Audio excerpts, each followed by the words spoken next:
மூன்றாவது நபர் சொல்லித்தான் சேர வேண்டும் என்பதை ஏற்றுக்கொள்ள முடியாது அப்படின்னீங்க. இப்போ 2021 அமித்ஷா சொன்னாரு எல்லாரும் இணைந்து இருக்கணும் அப்படின்னப்ப கேட்கல இபிஎஸ் அப்படிங்கிறத ஓபிஎஸ் சொல்றாரு. இதே மூன்றாவது நபர் சொல்லி தானே ஓபிஎஸ் வந்து இணைந்தார். குருமூர்த்தி சொல்லி தான் நான் வந்து இணைந்தேன் இபிஎஸ் உடன். அந்த தர்ம யுத்தம்லாம் முடிஞ்சு. அப்போ ஒரு மூன்றாவது நபர் இருந்திருக்காருல்ல இந்த இணைப்புல. அப்ப தேவைப்பட்டுச்சோ? அது எங்களுக்கு தெரியாது. அதாவது நீங்கள் சொல்வதை போல மூன்றாவது நபர் என்று சொன்னால் இருதரப்பாக இருந்து ஒரு மத்தியஸ்தர் என்றால் அது மூன்றாவது நபர். அதை நான் ஏற்றுக்கொள்கிறேன். அது இரண்டு தரப்பையும் பைசல் செய்வதற்கு ஒரு மத்தியஸ்தர், அவர் மூன்றாவது நபர்.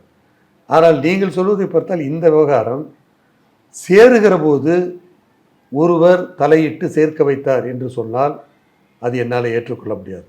காரணம், அந்த குறிப்பிடுகிற நபர் இரண்டு தரப்பையும் கலந்து பேசியிருக்க வேண்டும்.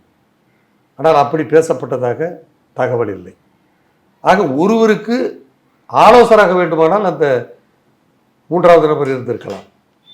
எனவே இரண்டு தரப்புக்கும் பொதுவான மத்தியஸ்தராக அவர் இருப்பதற்கான வாய்ப்பில்லை. அவருடைய அந்த மூன்றாவது நபருடைய ஆலோசனையின்படி இவர் ஒருவேளை சேர்கிற அந்த முடிவை எடுத்திருக்கலாம். அது கூட அப்போது ஓபிஎஸோடு இருந்தவர்களுக்கே தெரியாது. இவர் யாரிடம் ஆலோசனை பெற்றார், யாரை கலந்தார், என்ன ஆலோசனை சொன்னார். ஆக யாரோருடைய ஆலோசனையின் பேரில் இவராகவே முடிவெடுத்து இவராகவே கூட இருந்தவர்களையெல்லாம் படுகொலியில் தள்ளிவிட்டு போய்விட்டார். இதுதான் 2021 அந்த ஆலோசனை போல நீங்களும் இருந்திருப்பீங்கல்ல. அதுதான் சொல்றேன்.